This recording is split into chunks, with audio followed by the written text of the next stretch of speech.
The deep ball, end zone, touchdown. And Josh Palmer makes him pay.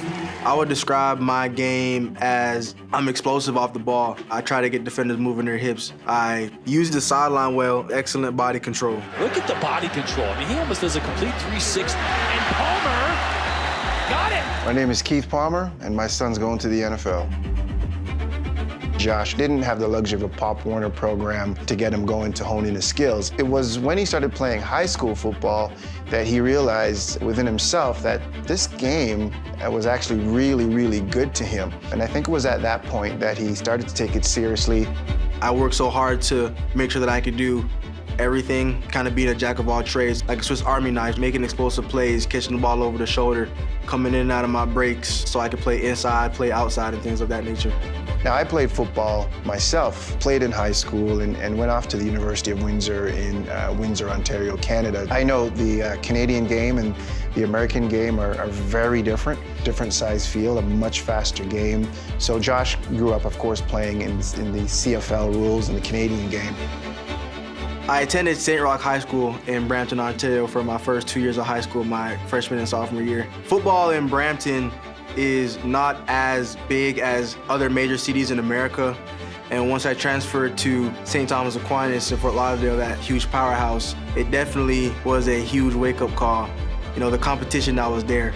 I tell everyone my first rep was against Asante Samuel Jr. Being around those type of guys forced me to get better quickly. It was really hard letting him go at 15 years old. He had to learn a lot. He never gave up, and he said, "Mom, I came here to do a job, and that's what I'm going to do." He came from different sports. He played 3 sports. But when he realized within himself that his football switch went off, he realized fairly quickly that this was going to be part of his journey, and that was the jump-off point for him to take the game seriously. So from there, I had a goal was to play college football first, dominate at that level, and then pursue professional football.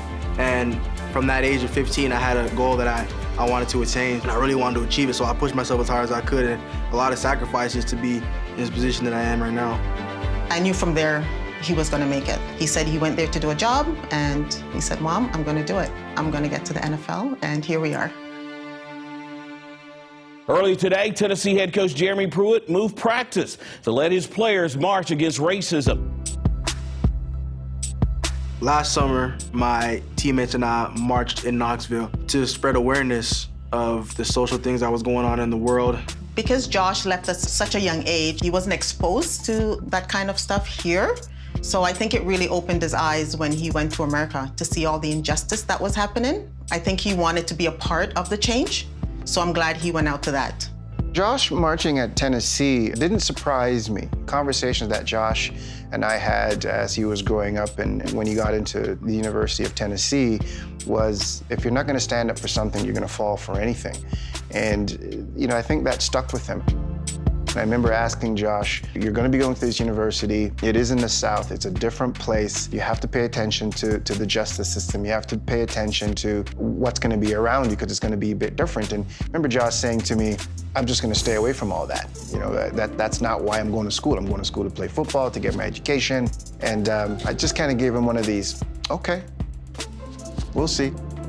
Josh's social activism wasn't something that he went out to find. I think it found him. I think a light bulb went off or a switch went off in his head where he realized to himself, you know, I think I'm gonna have to take a stand and use my platform. It's important for athletes to use their social media platforms or just their platform alone to invoke change because we have the opportunity and the resources to be able to show how we feel about certain things. Use sport to create social change. It's just figuring out ways that we can use our platform and what we have going on in our lives to help others, essentially. At the end of the day, people want to be heard, people want to be loved, and people want to be respected. And that's the thing that I want to bring into my next chapter of life, which is just being in the NFL.